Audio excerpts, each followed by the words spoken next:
You know that moment when you are about to send a normal text, nothing risky, and you reread it one more time anyway. Not because the words are wrong, just because your thumb pauses like it is waiting for permission.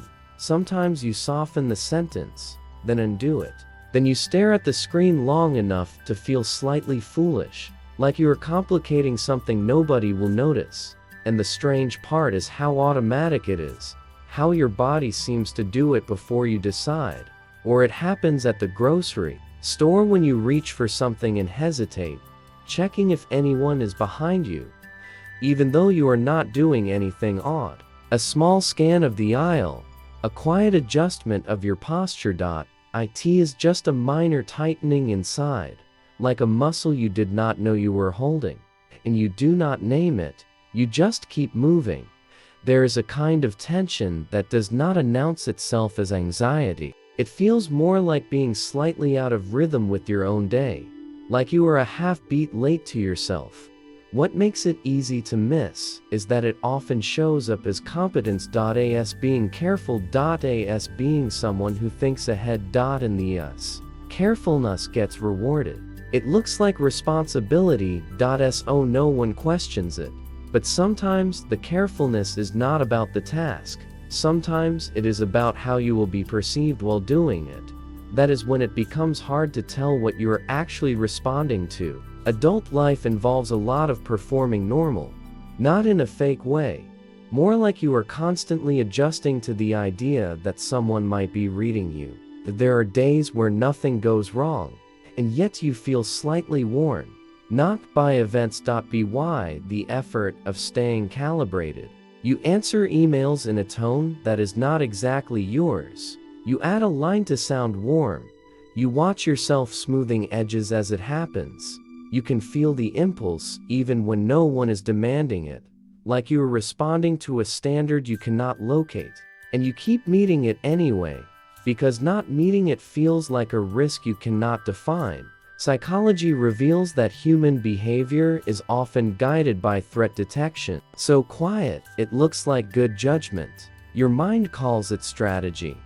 Your body feels it as vigilance. It shows up when you enter a meeting and immediately note where everyone is sitting. Not because you want to, because you cannot not do it. Your eyes collect faces, energy, who seems distracted. You are not analyzing. You are gathering without choosing to. Then you speak in a slightly edited version of your voice. You do not lie. You compress. Later, driving home, you replay a phrase you said once. Then again, you are not sure what you are checking for. Maybe you are looking for the moment you became unsafe. Not dramatically, socially, the way adult life can feel conditional. This is where subtle anxiety hides. It does not always feel like worry. It feels like management, keeping track of unspoken expectations, responding fast enough, but not too fast, being direct, but not sharp. When you miss the mark, even slightly, you feel it in your chest first. A quick drop, a small internal correction, then you continue as if nothing happened. Researchers suggest cognitive patterns form around what gets punished or rewarded, especially when feedback is inconsistent. That kind of learning does not feel deliberate. It feels like instinct. You do not remember deciding to become this alert. You just notice that you are standing in front of your closet. You think about what to wear, not because of style, but because of meaning. You are not choosing clothes. You are choosing how easy you will be to interpret. That can sound vain, but it is not vanity. It is the pressure of legibility. Most people want to be understood, but more often, they want to avoid being misunderstood. Those are different impulses. One makes you expressive, the other makes you careful. And subtle anxiety leans careful. It can look like productivity. You make lists. You stay ahead. You keep moving. People rely on you, which feels good. But sometimes, motion is how you avoid stillness. Because stillness gives your mind space to scan. If you have ever tried to relax and felt restless for no clear reason, you know the feeling. The body stays alert out of habit. It wants a task to prove you are safe. People call this overthinking, but that is the surface. Under it is sensitivity to consequences. Not big ones, small ones. A delayed reply, different tone, big. We should talk later. The mind does not just process events. It processes what events might mean. Education is where things get sticky. So you keep interpreting. You may notice how often you ask, "Was that weird?" Not about others, about yourself. That question suggests an internal observer, a part of you always auditing. I used to think that was just maturity, adult self-monitoring. But self-monitoring can be calm.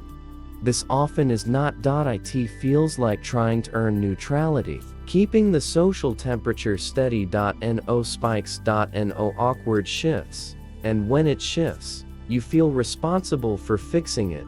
Here is a quiet contradiction.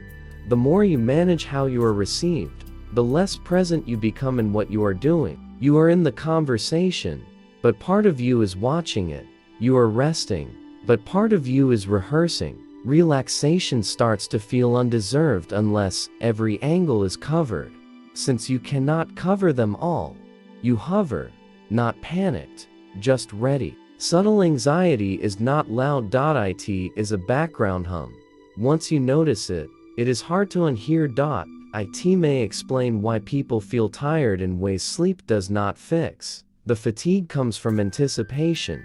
You can spend a whole day anticipating reactions and call it being busy, being responsible, being an adult. And what is strange is how often it hides inside politeness. You ask people how they are, but you are also scanning whether you asked it correctly.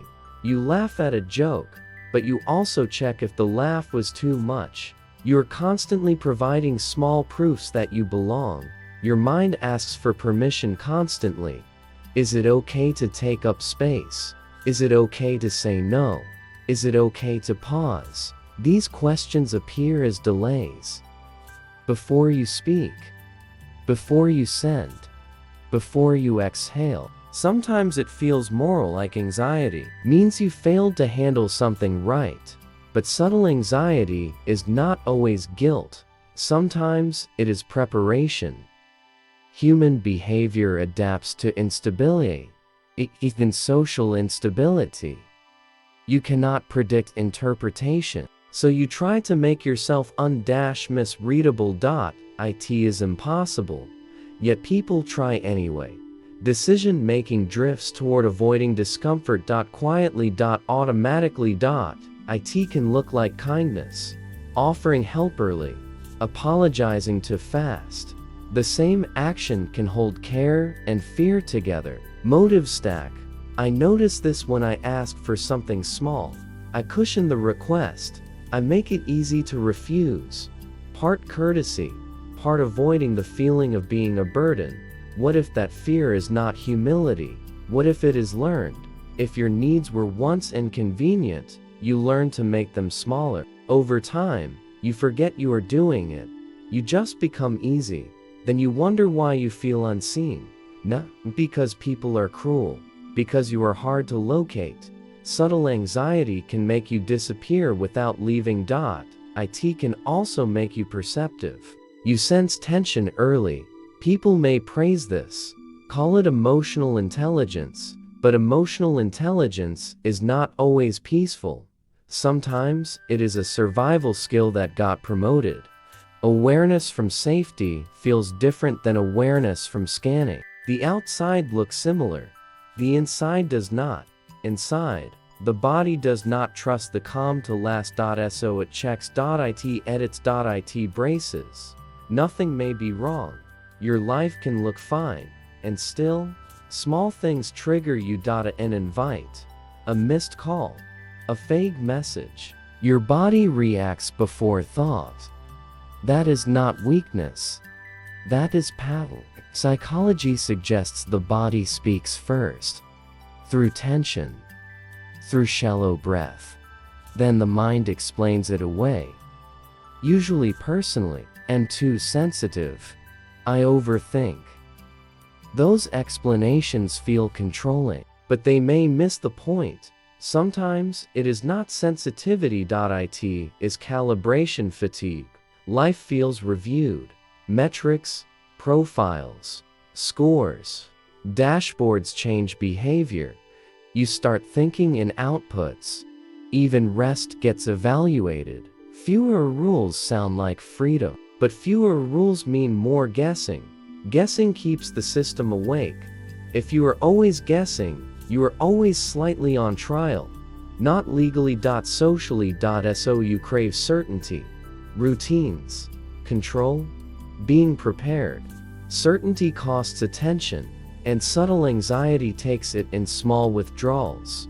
You notice it when you cannot enjoy a compliment without wondering what comes next. When you track yourself at a party instead of being there. You are not fake. You are alert.